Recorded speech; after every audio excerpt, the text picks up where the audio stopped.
Okay, we're going to be talking about the more technical side of editing today. So before I told you that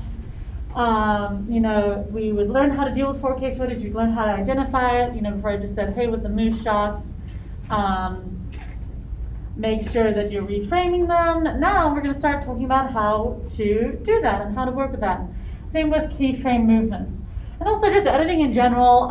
This is the more, these are things that you need to know when working with footage. This is the only real assignment where no story at all is expected. You're just following instructions. It still has to be clean shots. It still has to be stable footage with good audio, but you're following instructions and just learning how to deal with this footage. So to get started, I want to start by talking about aspect ratio, which is what this little guy breaks down. So what we're looking at here, so each column like this, that represents a screen size, and then across is the different footage and how it looks in that screen. So maybe when you were a kid, or maybe grandparents still have this, you still know somebody. I knew somebody up until last year who still had a 4x3 TV. You can still find them for free on Craigslist. Those are not really a common thing anymore, but then like older TV shows and things, that was made for 4x3 televisions. So now on your 16:9 screen, which is what we deal with, that's 16:9 aspect ratio, this is what those 4x3 or those older TV shows look like. So maybe you watch like an older TV show on Netflix or something, and it's got these pillar boxes over here. That is what those black bars are called. Those are called pillar boxes. Because the footage was not made for that screen, so it compensates by just putting in the middle and having those black boxes. So same if you were to go over to grandma's house or have one of those TVs and you watched a newer TV show, it's going to be letterboxed. So if there's black bars on the top or the bottom, that's called letterboxing. So somebody says your footage is pillar boxed or letterboxed, that's what they're talking about. So it will either just letterbox so it can fit in that TV, or it's going to zoom in and cut some off of the edges over there.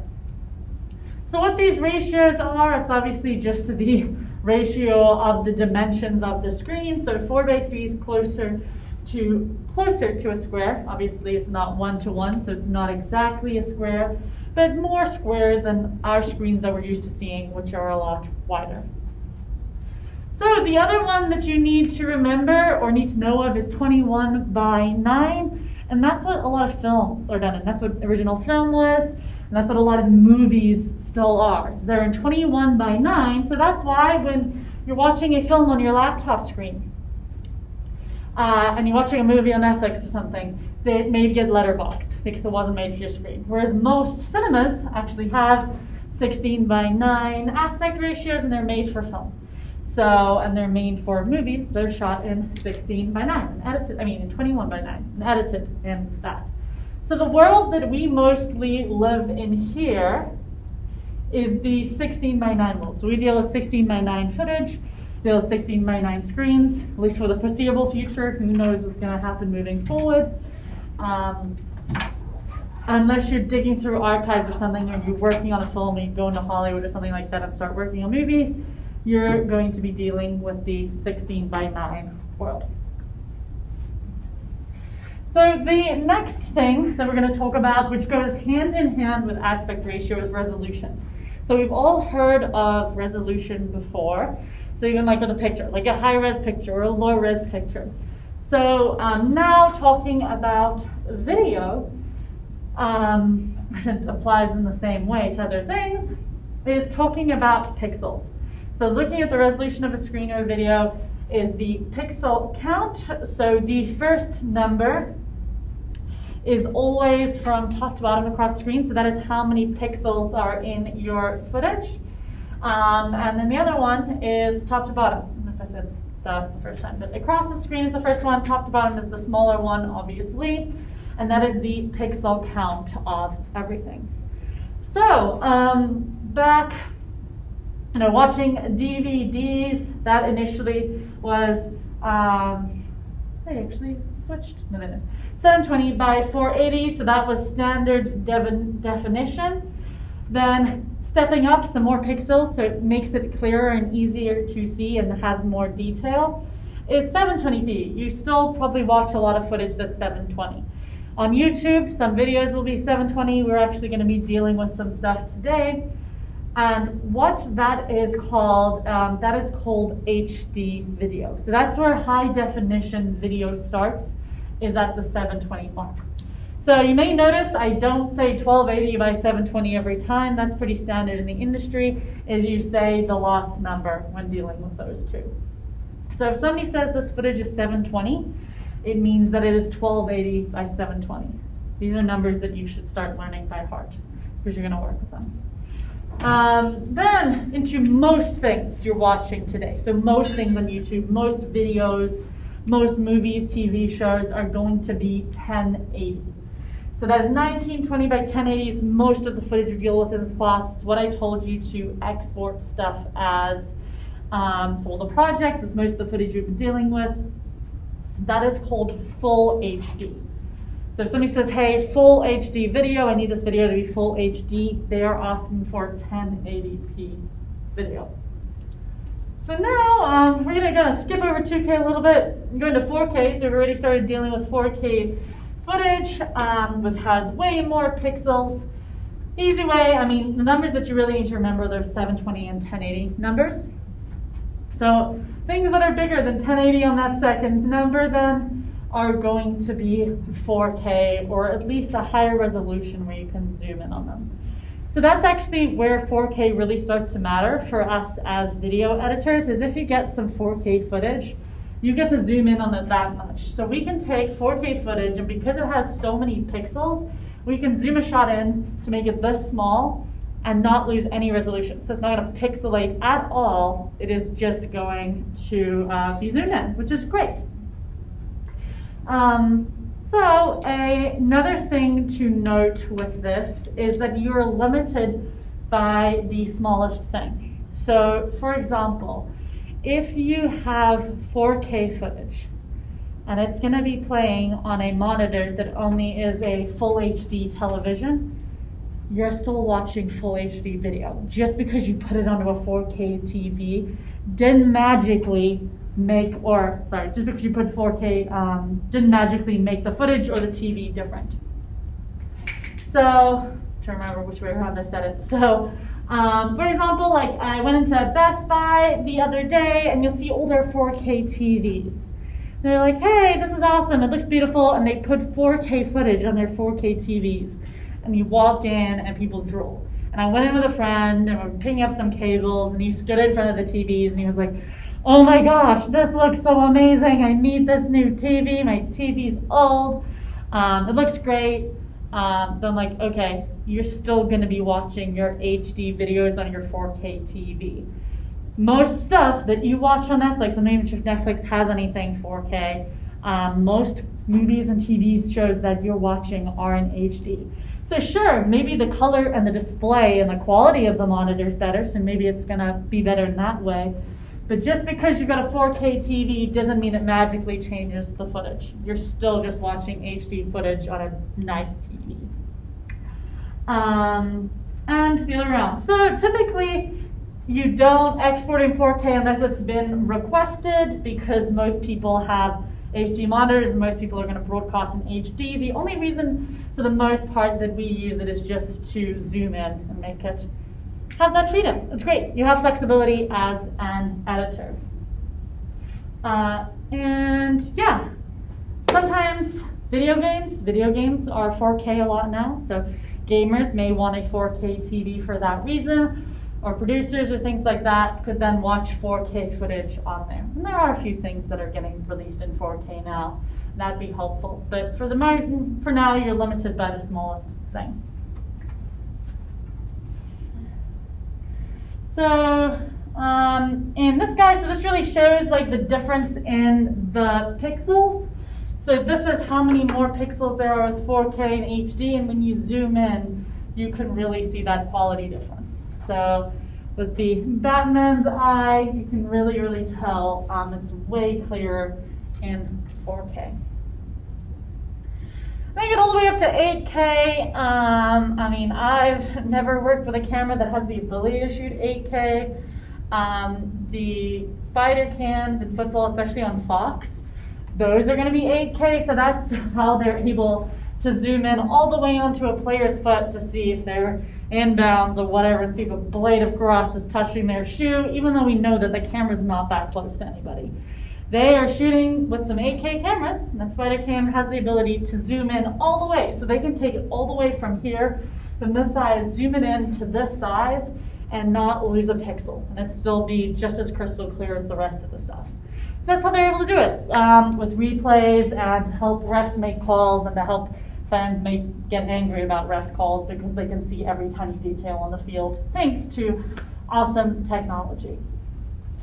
Obviously, so now aspect ratio and resolution work hand in hand. So if you're working film, you'll have a different resolution and the numbers will be different because it matches the ratio. So the pixels are still square. Before we go into frame rate, does that make sense? Do we understand why 4K footage is cool? What you can do with it, the difference between the two, or the three, the four. Awesome. So one other note on that actually is pros of 4K footage is you have the freedom to zoom in a ton. And so you'll actually make the decision while shooting, be like, okay, hey, I'm gonna shoot some 4K shots because I can't get close enough to the subject and I want to be able to reframe this and get closer because I physically can't, especially in COVID times. So you want to have that flexibility, but the con is that it's going to slow everything down. It takes up more than twice the amount of space as 1080, so it's going to chomp up more of your SD card and more of your hard drive. Since storage is relatively inexpensive these days, the thing that we care about is the power and the demand it's going to put on your system. Because if your computer is already struggling with some other things, it's not going to have a good time with 4K, and it's going to make everything longer. Even on really fast processors, it's still going to be a little frustrating and slow to work with. So that is something that you have to factor in as a con. So that's resolution, and then hand in hand with that, then we'll go with frame rate. So this guy, he does an awesome job of explaining video frame rates. And so frame rate, obviously, we know now that videos are just made of still pictures. So it's just multiple still pictures played in 1 second in concession to make a moving picture. We're talking about resolution. Now, if you have more or less frames, you have the ability to do different things. So as he is going to demonstrate in this video. So what he was talking about there at the end, anybody do manual photography here? Okay, a little bit. So it's like you can do, like you do manual photography, you can shoot in manual for video, and then if you're playing with all these settings, you also have to think about how your shutter speed in particular is going to affect your frame rate. So yeah. I thought 1/60 was kind of like the standard shutter speed to do when you're doing TV. It is, because that's double the standard frame rate. So 30 frames. 1/50? Sorry? Oh, because you usually do 1/30, not 1/24. Yeah, so usually we're shooting, like most people are shooting 30 frames per second in America, unless you're going into film. So anything for broadcast is 30 frames per second. So that's why they're like, cool, standard is 1/60 for video. So absolutely. So if you would just start adjusting your frame rate, because you're like, okay, I want to slow this down. What do you think like they put a camera like automatically puts a frame rate as? Like if I've never like thought about it or set a frame rate, do you think it like if you're shooting in auto? No, I'm shooting in manual, but like it doesn't tell me to set the frame rate. Oh, okay. Oh, so frame rate, it'll default to 24 or 30. Okay. It depends on the camera. Yeah, usually defaults to 24 or 30. Good question. You can check that. So now that you know what that is, I would definitely go and check. So either of those are acceptable. Okay, so talking about that, how it relates to you guys. So now we are going to be learning how to slow-mo some stuff. So we've learned like, okay, 4K stuff, we can zoom in and we're going to learn some tricks that we can do with that and really like use to manipulate that footage to our benefit and make our videos cooler. Now, I get this question a lot. It's like, oh, I want to slow this footage down. But the question you need to ask yourself is, was this footage shot to be slowed down?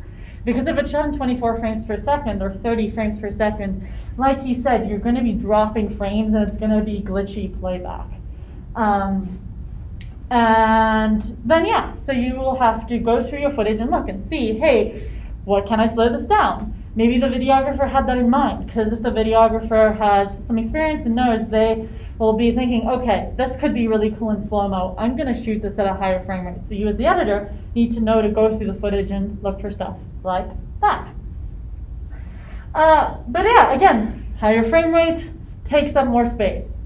So usually a lot of cameras do not have the ability to shoot in 4K as well as a high frame rate. So if you're shooting in 4K, usually you're capped at 30 frames per second, or if you're shooting in 120 frames per second or more, you're usually going to be stuck at like 1080 max, sometimes even down to 720 if you want to do that. So usually there's a give and take. Higher end cameras can do both, but then you're going to have a really high quality SD card as well. So same with higher res footage, like higher frame rate stuff is going to be more to process as well. So something to think about in the field a lot. Yeah, Matt had a kind of a funny story. He went to go actually see The Hobbit in the cinema and in the movie. I don't want to sing cinema. Old lady's fine. So you actually went to go see it. So what did you think about the 48 frames per second? Yeah, it was weird. Did anybody see it in the theaters? Yeah, because I know it was about 8 years ago it came out, and I don't think any movie had been out to that point over 30 frames per second or 24 even.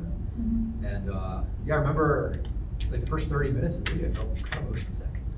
It's kind of weird. I guess it was just that extra fluid action that I didn't know anything about at the time. I got used to it, after that. But I remember reading the reviews afterwards, like that weekend or the following week, and a lot of people were probably getting pretty motion sick from it. So it's kind of weird. It's just like it's something we're not used to seeing. And now, 8 years or so have passed, and we've seen more and more of it, and we kind of get used to it. But yeah, it's like the hyper realistic. Like we're kind of used to seeing TV the way it is, and when it changes, especially on such a huge screen, our brains would have to take some time to adjust to it. There's going to be people who argue, honestly, 24 frames versus 30 frames per second is not a huge difference. Most people aren't going to be able to tell, but there is, if you put them next to each other, there's a slight difference. But yeah, up from that, it becomes up to creativity. Okay, so then I want to very briefly talk about interlaced versus a progressive before we go into demonstrating actually how to play with these things. So this is something that I just want you to be aware of. Hopefully you won't come across it, but that P in 1080 stands for progressive. That P in 720 stands for progressive. It's a progressive scan. Basically what that means is that every image is a full image. So all 30 images are a full image. So now, if you had an interlace scan, for some reason you're dealing with footage that was given to you in interlace format. This would likely happen if you were pulling from an old broadcast, where it was broadcast and interlaced. I'm pretty sure TV stations have changed now, but when there was the shift to HD, a lot of TV stations just didn't have the technology to broadcast that much more data. So the compromise they made is by doing interlaced. So interlaced basically means that it takes 2 shots to make a full image. So one shot is this, the next shot is this, and then you play them in sequence and it makes a full video. So now pros of this, it literally takes up half the bandwidth because it is half the amount of data. Cons is that it's terrible for sports, and if anything moves quickly across the screen, it'll get those nasty jagged edges. So sometimes you'll see, in the exporting settings, you'll see a 1080i setting. That'd be a 1080 interlaced. Do not use that unless you've been required to. Let's say you're sending it to a TV station and they've said these are exporting settings. So usually if you're sending anything, if you're a freelance documentary filmmaker and you're sending it to be broadcast somewhere, they'll give you those standards that they want their files exported in for their station. But yeah, otherwise, do not do that. If you're dealing, hopefully you never have to deal with that, but I wanted you to be aware of what that was and what was happening there. We deal with progressive, 1 full image for every single frame. Okay, now, in this current assignment, so what we're going to go over in this first part is We're going to talk about understanding the footage, so how to identify 4K footage and higher frame rate footage in Premiere, and where that is. Now we're going to talk about how to set up a sequence and how to decide how to set up a sequence, because before we've just been letting Premiere decide for us. Now we're going to learn about the tech behind it and actually make a decision for ourselves. And also then how to take advantage of it, because what use is this footage if we're not going to play with it and take advantage? So I've set up a few things that are great ways to take advantage of this footage. So I am going to actually clear everything here. So you're going to import your footage. And now to take a look at what you're dealing with, usually we are dealing with footage in thumbnail view. So this is a great way to hunt for clips because we can, see what they are. Now we're going to switch to looking at it in list view. Yes, did you have a question? Yeah, I want to have like the same photos up that you're doing, so I can do the same time. Where do you do Well, that? hang on now, just take some notes because you're not going to be able to keep up and edit and listen to me. You're going to get lost. So right now, just take notes of the buttons that I'm pushing, and then when you're working on it, we can help you with that. So for now, the thumbnail view, so down on the bottom left of the screen, there is a list view here. And this is going to enable you to see all the information all laid out next to it.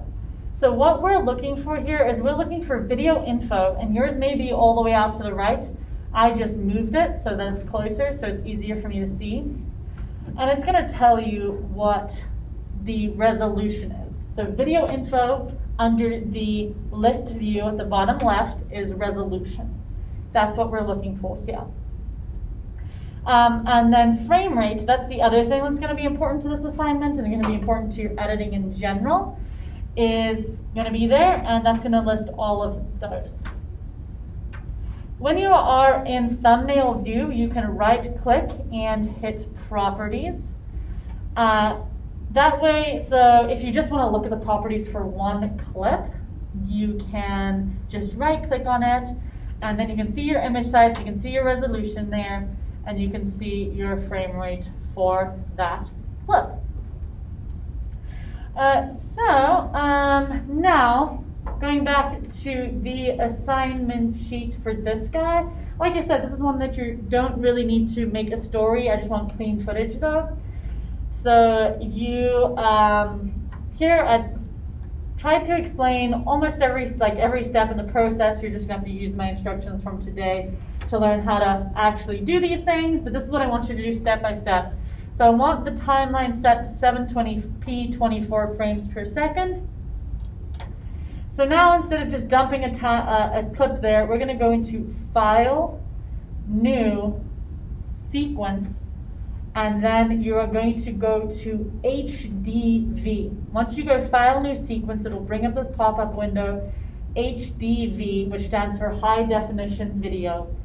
And you're going to look for those settings. So 720p 24 frames, that was in the assignment sheet. That's what we are looking for here.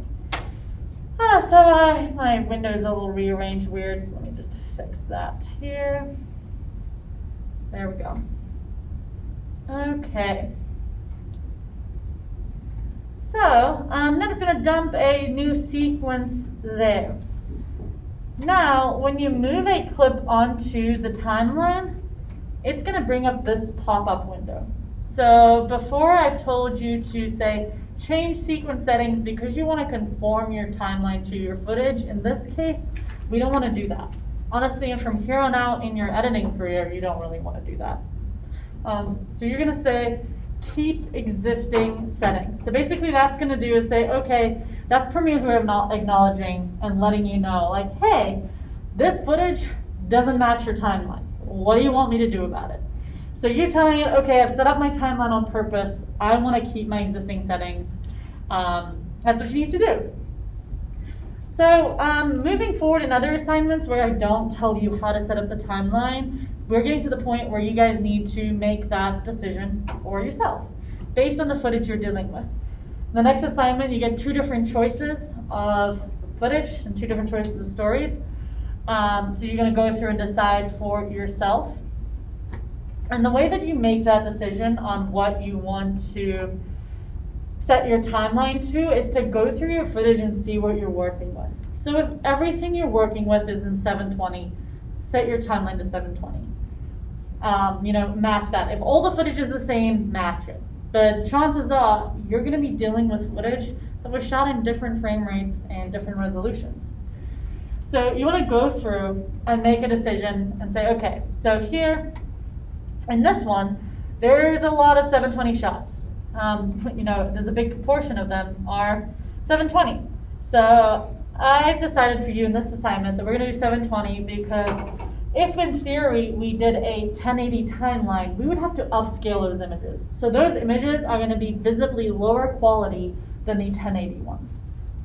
Now, if most of the shots were 1080 and there were only like 1 or 2 720 shots, that way I'm like, okay, it's only 1 or 2 shots, they're going to look like a lower quality. Not a big deal. I would rather just have the whole video be full HD and be better quality with 1 or 2 questionable shots. And a lot of people, won't even be able to tell unless they're watching on a really big screen anyway. So same with frame rate, you never want to do 4K, and obviously if a client is asked for like 1080 video, full HD video, you want to follow that. But otherwise, things like this, like freelancing or in the rest of the class where I'm leaving you guys to decide, is you want to decide between 720 or 1080. You don't want to see SD. I don't want to see like 460 video. I also don't want you to export 4K. It's unnecessary. Unless, of course, the client asks for it. So for this one, usually decide between 1080 or 720 and making an executive decision there. Same with frame rate. So if you have a lot of 24 frames per second footage, go with that. Because if you are dropping 24 frames per second footage on a 30 frame per second timeline, it's going to have some drop frames or skip a couple. So it may be a little noticeable, but then again, 1 or 2 shots, most people aren't going to notice. So that's fine. Then you go with broadcast standards, which is 30 frames per second for broadcast in America. And typically, unless you're doing creative things, you don't want to do higher frame rate timelines. So you're going to go with 24 or 30. Those are the 2 that you're going to have to actively decide between moving forward. And the others, like he said, those are more like creative. If you're going into filmmaking and you're like, let's experiment with some weird frame rates, all for it. Good for now, stick to those 2. Cool, so we got something on the timeline here. Let's go back to our assignment sheet and see what the instructions are. So I want you to follow these step by step, and I want to see there will be 6 shots on your timeline, and I want to see them in this order. So the reason I say 6, because there's 2 under the number 3 point, and that is what you will be doing. So number 1, you need to have 1 matched edit created using 4K footage. I've even told you, means that the second number is higher than 1080. Go into your video info and sift through and find a shot that is higher than 1080. And we have multiple here. So I'm going to just pick the first one here. Let's see. There we go. So we've got a little tractor here. I've already selected a point, which is a small part of the clip. We don't need the whole thing, to move on to the timeline here. So then it's going to be zoomed in when you drop on the timeline. Just like the moose footage, it is zoomed in.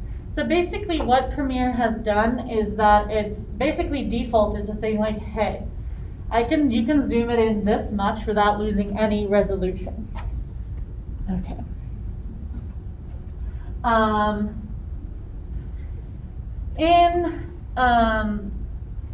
So now you're going to make a matched edit from that. So we made matched edits in our bakery assignment.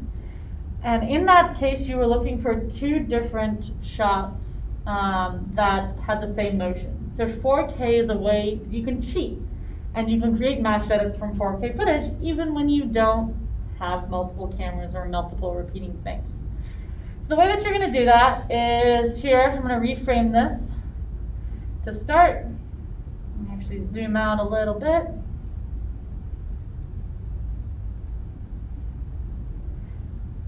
And I'm going to let my video play.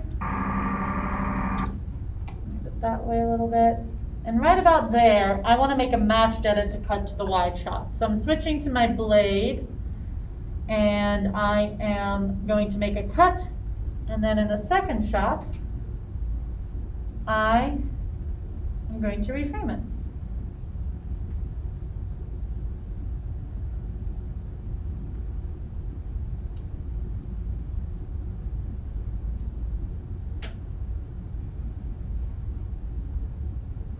And there we go. A perfectly timed match edit because you didn't move anything left or right, you just made a split and you just zoomed in on one side. You can do the same thing the other way. So, for example, let's say you wanted to start with it zoomed out and cut to a matched edit of it zoomed in. So you could start by saying right click, set to frame size. Don't say scale to frame size, say set to frame size. And then it's just going to control, like, resize the image. So then let's say you're watching, you're like, okay, at this point, I want to do a matched edit close-up. I'm going to take my blade tool, make a little cut, and then I'm going to zoom in to a point where I want to do my matched edit, like the wheels or the faces or whatever. Whatever you think is going to look good. Don't just do it in a random spot. Make sure it looks like a matched edit that you would use in the middle of a video. So here, and there you go. You've got a matched edit there using 4K footage. So now the second shot, a really nice thing that you can do to double check that you haven't zoomed in past the point that you're going to lose resolution is if you go into Effect Controls and you type in 100, that's going to zoom it in as much as it possibly can without losing resolution. When you go past the 100 mark, then it's going to start losing resolution. As long as you push set to frame size instead of scale. If you hit scale, it's going to conform the footage to the time. So that way, as long as the number that you've zoomed it into is less than 100, you're in the safe zone and you are good. So that's what you're doing there. You're finding a 4K shot, doing a matched edit. Now we're going to do a keyframe movement. So in the assignment sheet, you have then successfully done matched edit number 1. Then number 2 is to find a 4K shot. Okay, so you gotta find another 4K shot and make a keyframe movement. So in your project, you cannot use the same shot twice. So I don't want to see the same 4K shot. I'm going to use it because I'm going to at least make you hunt for one of them. So you need to find another 4K shot in here. I'm just going to demonstrate with the tractor here. So moving this down onto the timeline, we're going to do a keyframe movement. Who here has done keyframe movements or animations before?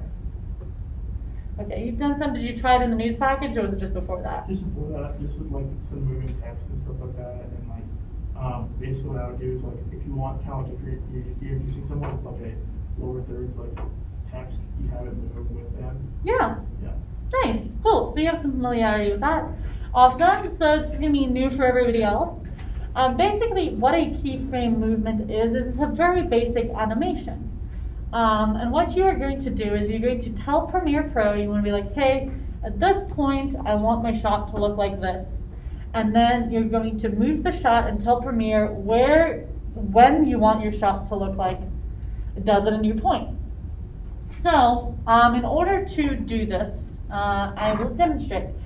When you go into Effect Controls, you want to make sure your clip's highlighted. And then you are going to frame your shot how you want it to look at the start of the video. So however you want it to look at the start of that clip, reframe it that way. However, so let me change this guy. And I want it to start my clip at the very, very beginning, looking like that. So then I'm going to tell Premiere, hey, this is what I want it to look like, and then the way you do that is you go to Position and Scale, and you hit the little toggle animation button, which is a stopwatch. So in effect controls, next to position and scale, there is a stopwatch. That's what you want to hit at the first point. Then you want to go to where you want the animation to stop in the timeline, so rather when you want the animation to stop. You're going to move your play bar to wherever that is in the video. And then you're just going to reframe it. You're going to be like, okay, cool. So at the beginning I want it to look like that. By this point in the video, I want my shot to be fully zoomed out like this. So now, since you started the animation, what is happening there? Why is that a square? That's new. Well, let's see what happens. So, here we go. Let's take a look and see what it did. So, clearly something went wrong and it jumped. So now, I'm going to start from scratch. This is actually a good example because this happens. Sometimes you move it into a frame and something happens and it jumps around. And I was like, okay, something weird's happening. There shouldn't be a square there. There should be a diamond. And this is a first. I'd probably do key animations in every project, and I've never seen that square before. So let's figure it out together and see what the hell's happening. Okay, so start again. I'm going to delete all my keyframes and highlight, delete, and turn off my animation.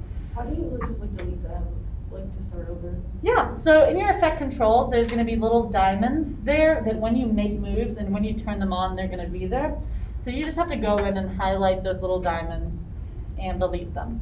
And also when you turn off the stopwatches, it may have a pop-up and say, hey, do you want to delete these views? Sure. So that's how you get rid of those. So let's see, I wonder why scale is doing a square. Okay, no it's not. Who knows? So right here at the start of my video, I'm going to try again. So at the start, I want it to look like this. Activate my stopwatches. We've got a diamond, so whatever it is seems to be fixed, let's hope. And then I'm going to go back further in my timeline, right before the end, and I'm going to reframe my shot. And everything appears to be working as planned. And this should work. So now, there we go. Awesome. So there, you then make a keyframe movement. So basically what Premiere does is, hey, you tell it where you want it to start, where you want it to end, and how long you want it to take to get there. And it does the math to figure out how it needs to move to do that. So things to be careful of. So if you move your play bar, let's say to the middle, and you're like, cool, actually I want it to be in a different place, I've changed my mind, I'm gonna resize it, and I want it to look different over here. And I want it to actually zoom in on the front wheel. So now, since my play bar was in a new place and my stopwatches were still activated, it's still tracking you. So now, I've added extra keyframes that I didn't necessarily want. So be careful, that will happen. So if that happens, you can either delete the middle keyframes or you can just delete them all and start again. Sometimes, it's kind of funny, I've never seen that weird square thing happen, but story of my life in Premiere. Every time you go in there, something weird's gonna happen. You don't always know. Try it again and see if it works. And it worked, so I'm gonna take it as a win. Okay, cool. So that's keyframe movement. You can do it the other way around if you want. So if you wanted to start zoomed out, I'm gonna delete keyframes, turn this guy off. Say I want to start with it looking like this. And maybe I want to do something really subtle and move it across. Then you could just say, okay, I want it to start here at the beginning, and at this new point, I want it to be there. Same thing. So just starting, where to end. And that's typically what you do for still images. You don't want big changes. Typically for a still image, you're doing a really subtle movement like that. Or in this case, you're emulating a camera zoom. I want to see some movement that I can tell that you actually keyframed this and that something actually happened. So that is what keyframing is. You can do this with all types of things. Do you understand how to do keyframes? It will make After Effects, if you're interested in that, way easier. You can animate text. You can make things zip all over the screen. You can do all kinds of things with this basic knowledge of, hey, I'm going to tell Premiere where to start, where to end, and this is what I want it to do with these little stopwatches. Anything in here that has a stopwatch next to it has the ability to be keyframed. So, and almost all effects do.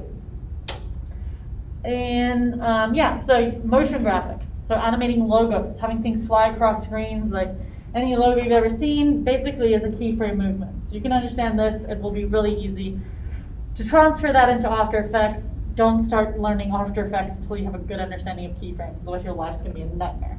So start with that. Any questions on these keyframe things? Other cheesy things that I usually like to demonstrate with this is the rotation one and how easy you can make things spin. So let's say I activate rotation, go a few seconds, and do that.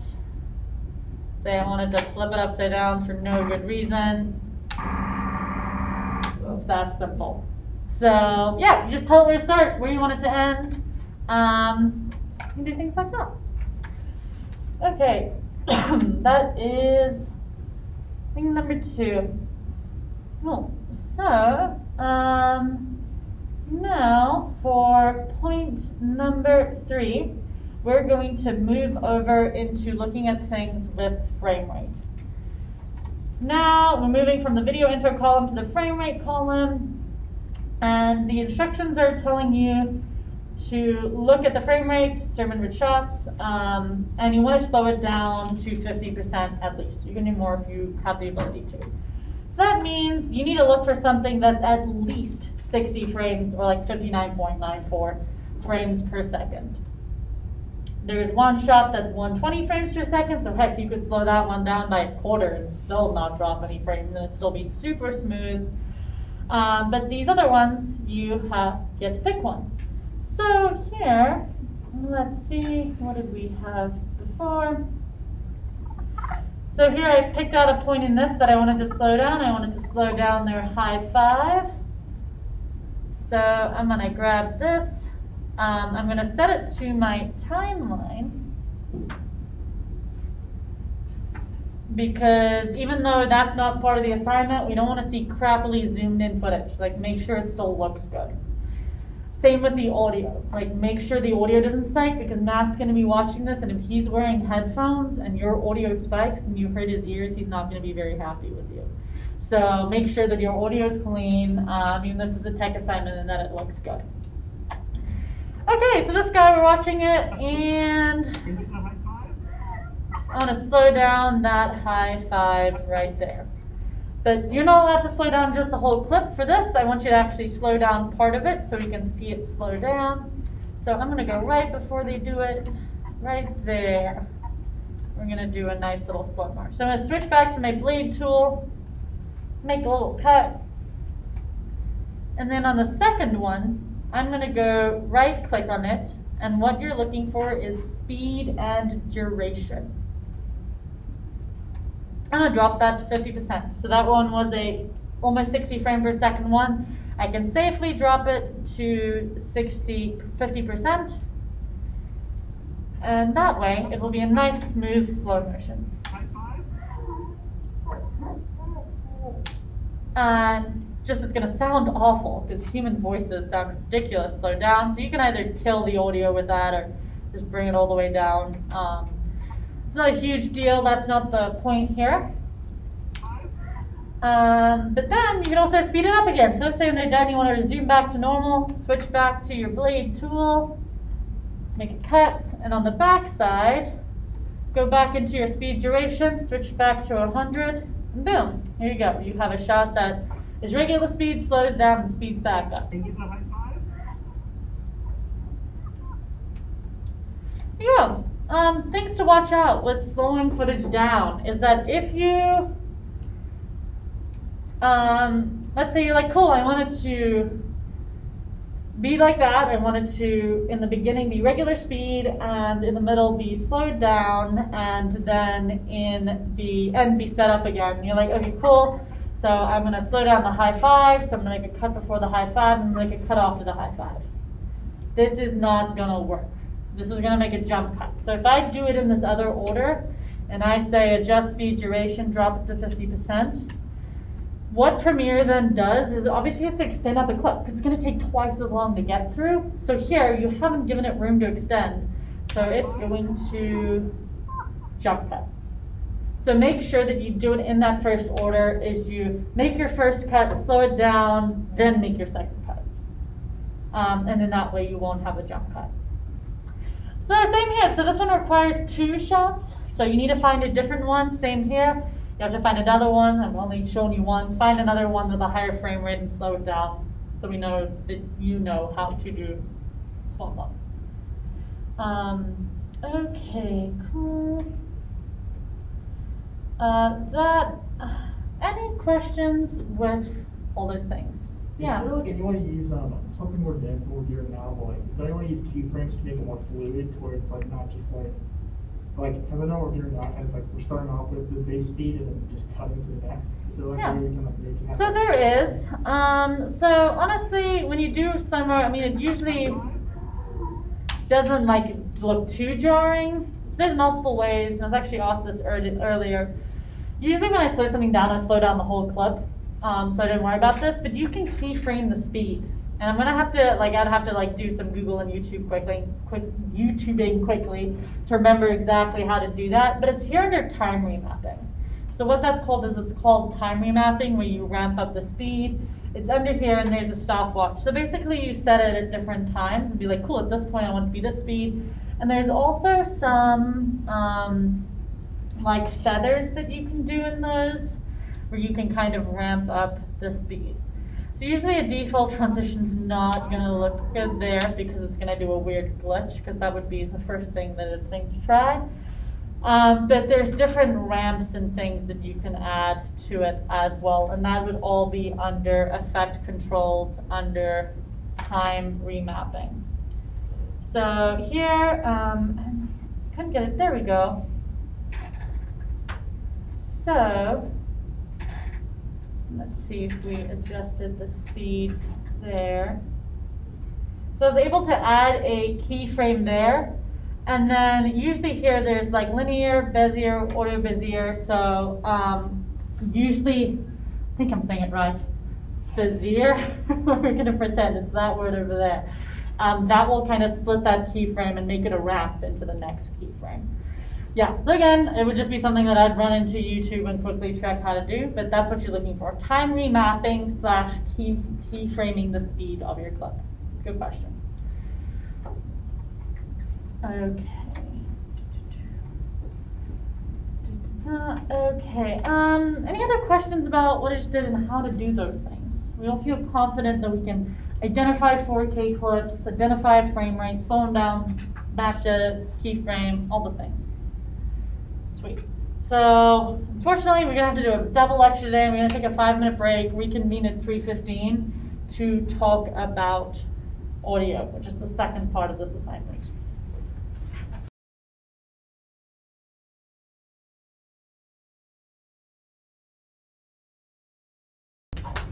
Okay, let's talk about sound. So I know that was a lot that we went over. Let me know if you guys are working on it during the week and we have questions. Also, another thing that we're going to do is, I'm doing this to make your lives easier. I feel kind of bad changing due dates again, but a student actually requested this, and I was like, you know, that's an awesome idea. I like it. Matt agrees too. So instead of having it due the night before class, which is what I've always done, which works when you have class twice a week, what we're going to do is we're going to switch due dates to the night after. So instead of it being due on the Monday night for you guys, it'll be due on Tuesday night.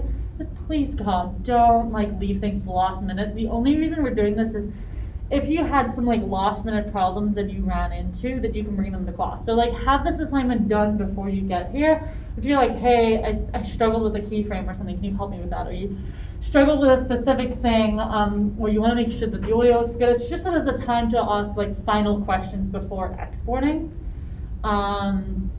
So please don't leave it to the last minute, but since it's once a week, we're going to do that. So it's not like we're going to spend the whole of the next class talking about this assignment. It will just be like time in the gaps where you guys can ask some questions and have us be here. So that's what I'm going to do moving forward. So this will be due Tuesday at midnight. Sorry to confuse you, but hey, at least it's an extra day, not like one less day. So moving on, I know it was a lot, but I like to spread out this lecture usually, but we're doing a double whammy. Here, sound. This is a very, very, very, very brief introduction to sound. And basically, you can do a whole degree in sound design and sound production. And here I am giving you a 5-minute overview on the nature of sound. If you are interested in this stuff, Hannah Copeland teaches a audio production class. Anybody taking her class or in it right now? Okay. Usually we have some overlap, but she teaches that and spends a whole semester on this stuff. So here, I know enough to survive in my video production of how to make my audio sound good, and most of that comes with making sure I collect it well in the field. But yeah, know a little bit of everything, but if you're looking to get deeper, Hannah is your girl. I know what needs to survive.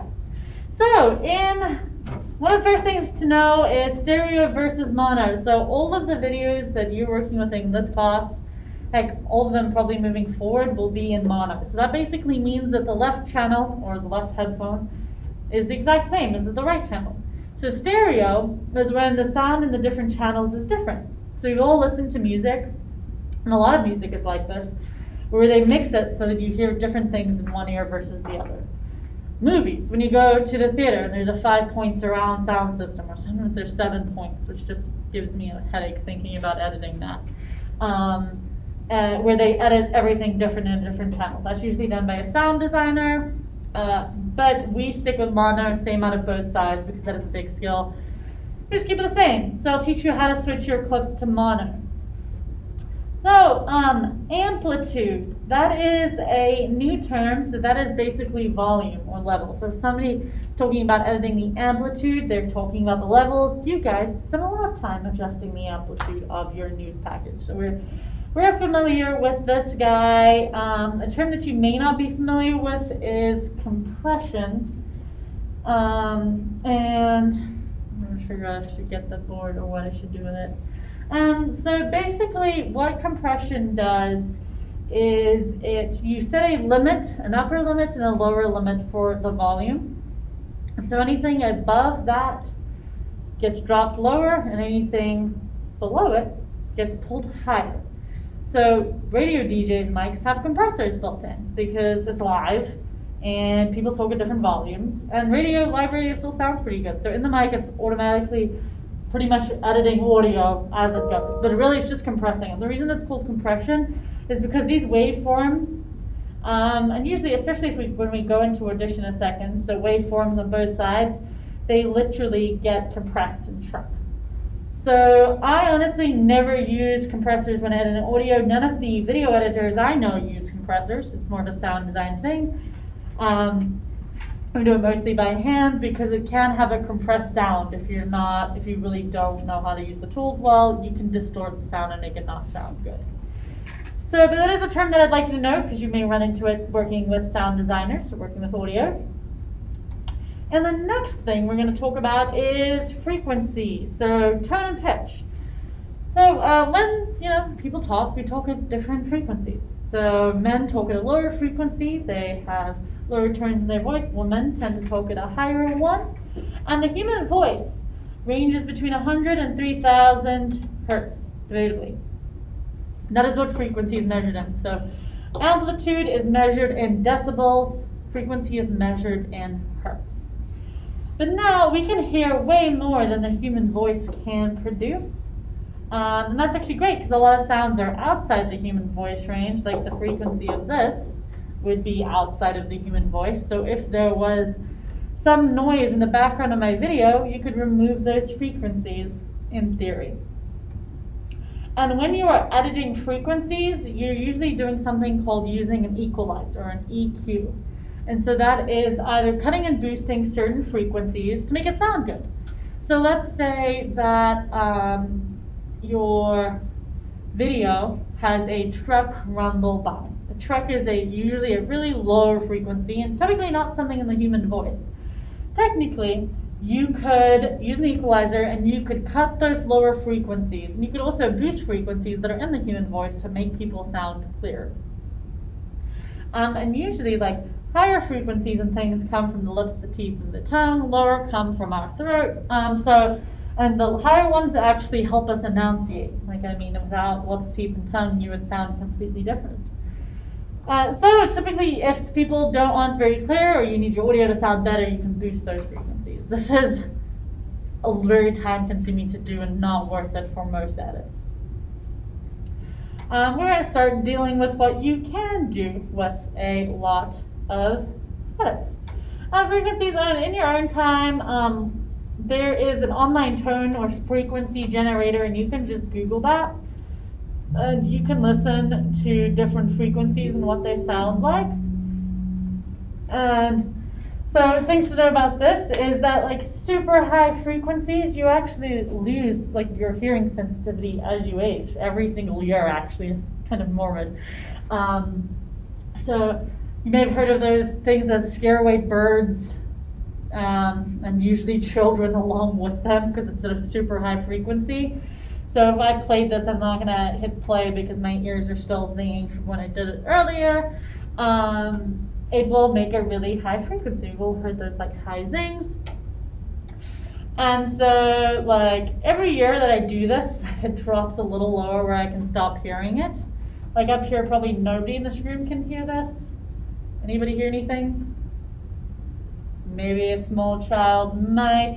And as you bring it down, if you hang out in that lower area there, you kind of see where your hearing falls out. And every year, if you test it, you will find it gets lower every time. So that is what frequency works and how our hearing works with it. Now, we're going to learn how to deal with all these things in Premiere. So in the back half of this assignment, you will see the last two things are improve audio quality of soundbite using Audition noise reduction, and the second one is improve audio quality of soundbite in Premiere using audio tools. I've labeled these two, so soundbite for Audition, soundbite for Premiere. Please don't use those in the first half of the project. That's just for the back half. So, very super brief introduction into Audition here. I'm actually going to quit it and reopen it so that you can get a view of what happens when you open it. This is Adobe's audio editing software. Anybody here used it before? Cool, so it's new to us. So I'm going to teach you the very, very basics of it. It basically just has more capabilities to edit audio than Premiere Pro. It is used for radio shows and things like that, or podcasts. You can use Audition. But they have a great noise reduction tool, and that's about the depth of my knowledge of Audition. I like to go into here to use that. You can get it, just download it off of the Creative Suite that's with your account anyway. And all these computers here will have it. So what you're going to do is you're going to drag down that sound bite, which, where did I put it? You're going to drag in the sound bite for Audition and just drag and drop it like you do in Premiere. And the waveform is going to pop up. So the reason that I've picked this guy that you may recognize before is because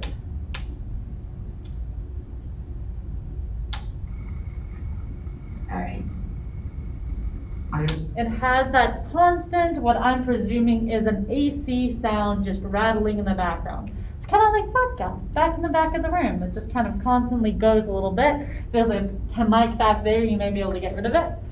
And so what makes things a good candidate for noise reduction is a constant background noise that has no frequencies in the human voice. So like this rattle makes it super great for it. So what you will do once you've brought it into Audition is you are going to just click and drag and highlight a solid portion of only the noise, the annoying thing you're trying to get rid of. So here.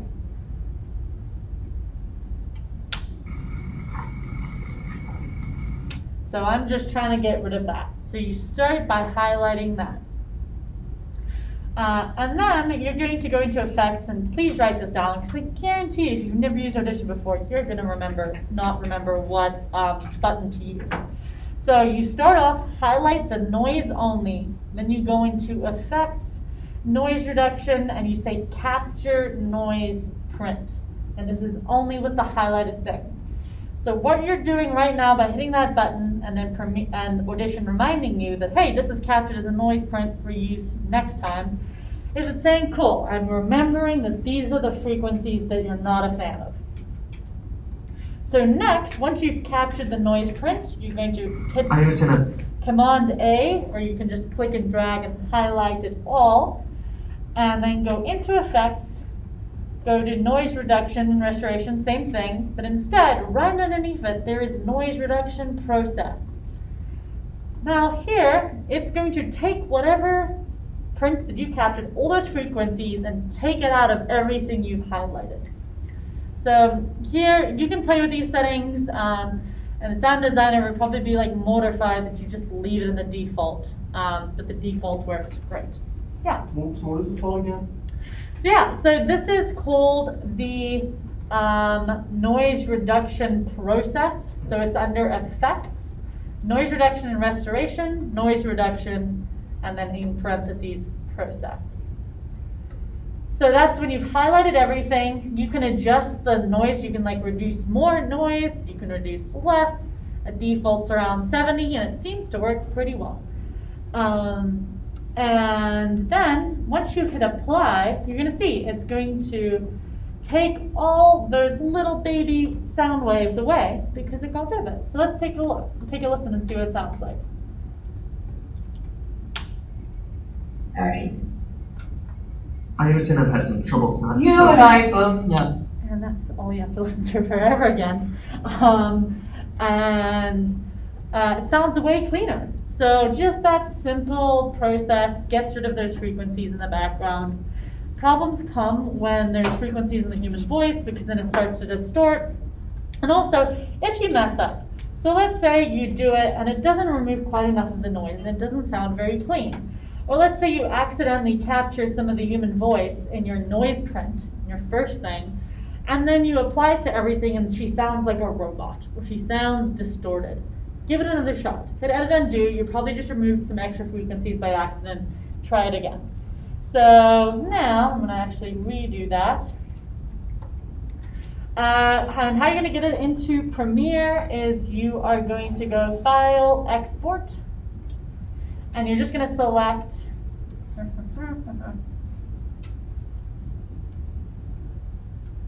I said import to export file, and you're going to do a WAV file. There's not too many choices, but you want to do WAV. Same thing, tell it to go to your hard drive and name it Soundbite for Audition Fixed or something that you're going to find. And there you go. So now, when you're in Premiere and you've got her on the timeline,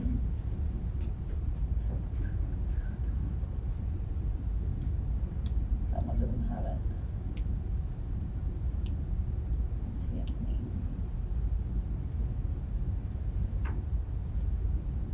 There you go. So what you're going to do is, again, you want to make sure she's not cropped in. And you want to then import your new one. So I actually had two. I'm going to do that WAV file. It's going to be, which one was it? Oh.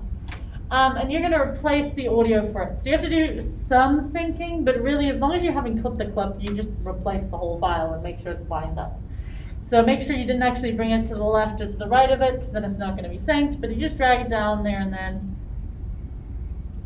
Action. I understand I've had some trouble signing. And replace it there. So that is the first thing you want to do.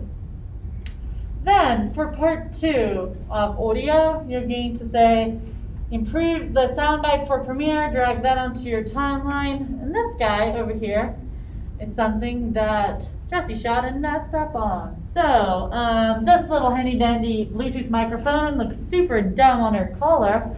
But it's great for like running gun stuff where you have to interview a billion people and you don't have time to mic everybody up and you're running camera by yourself and you can't hold the mic and the camera and do all the things. And wire people up. So this lovely little Bluetooth mic you can just dump anywhere and have the Bluetooth receiver on the alpha cameras. And just, it works, it's great. Provided that you turn the thing on, because it doesn't work if you don't turn it on.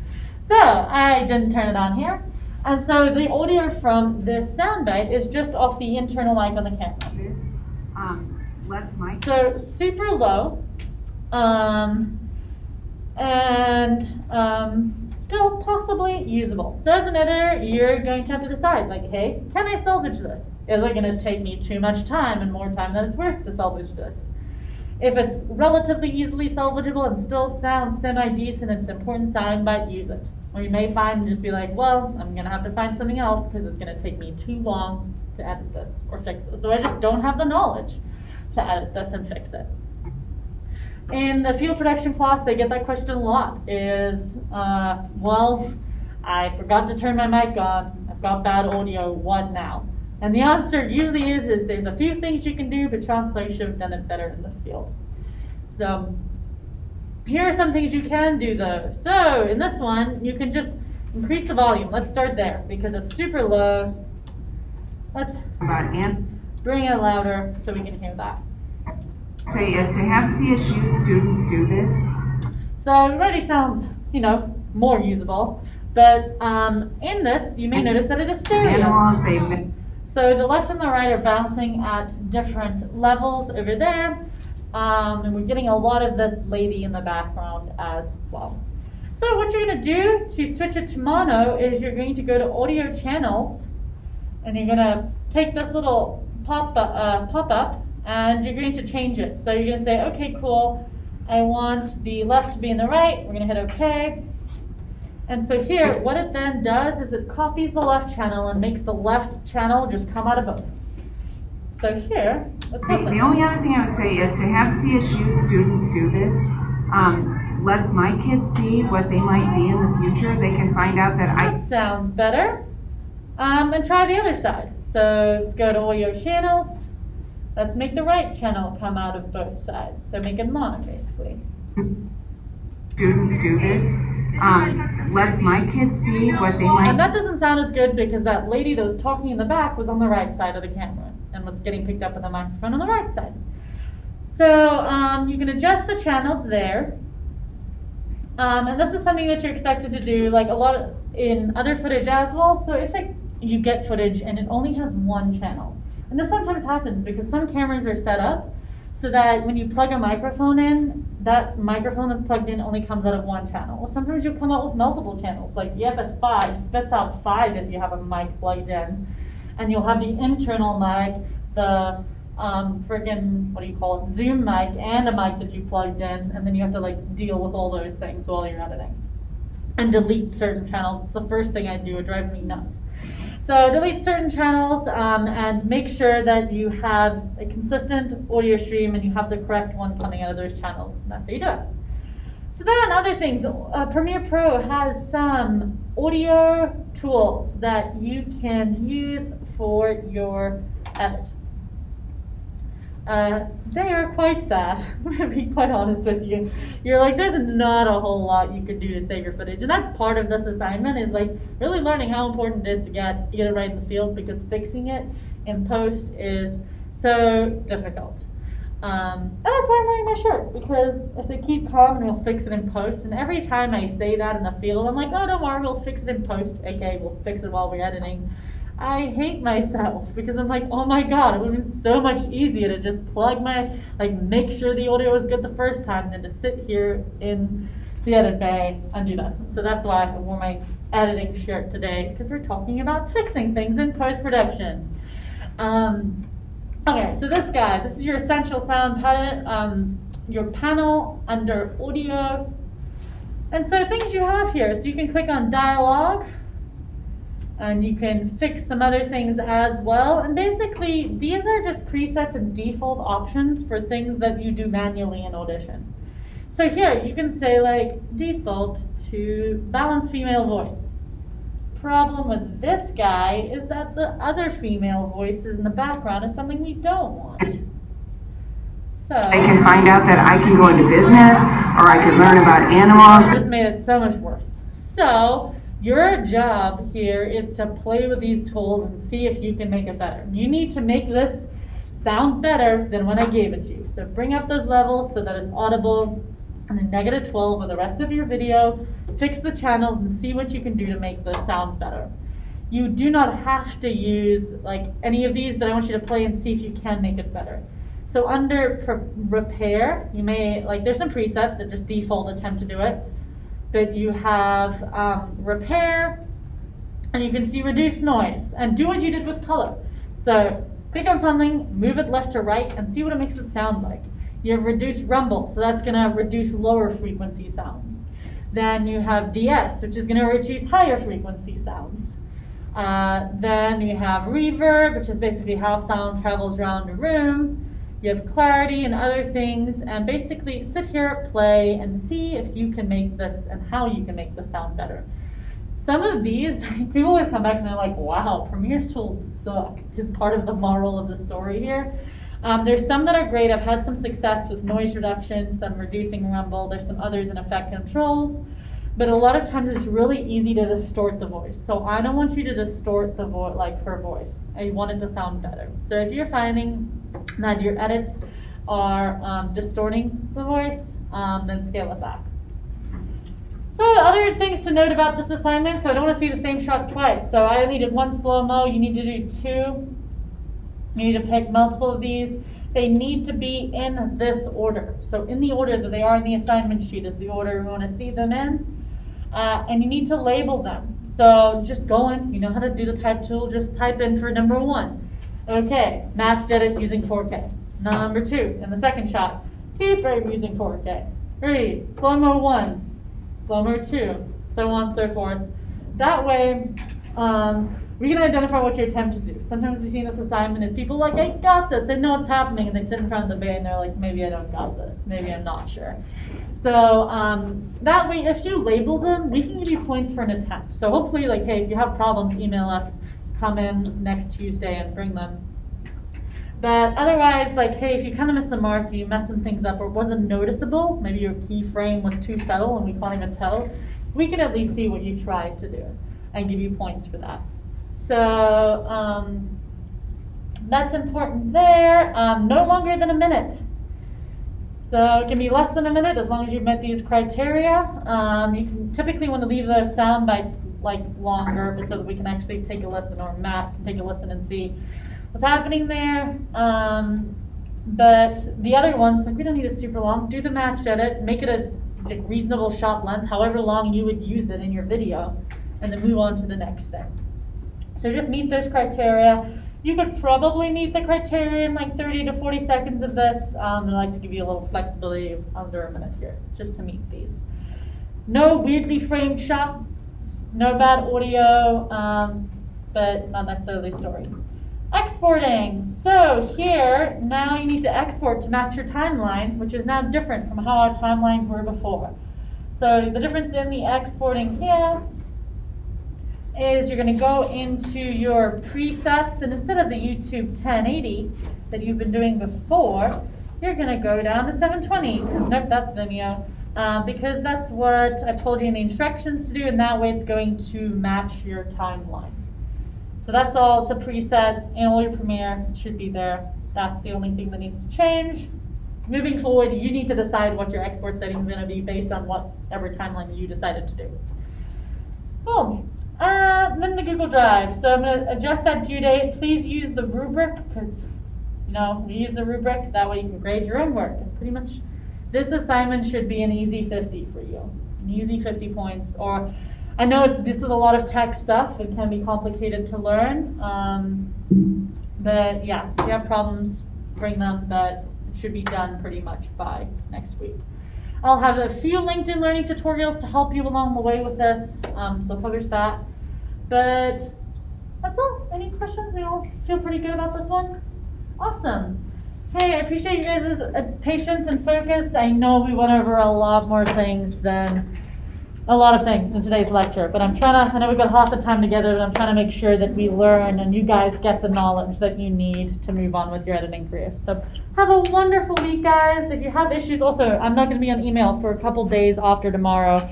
So either if you email me, just copy Matt for the next few days as well, please. That'd be awesome. So.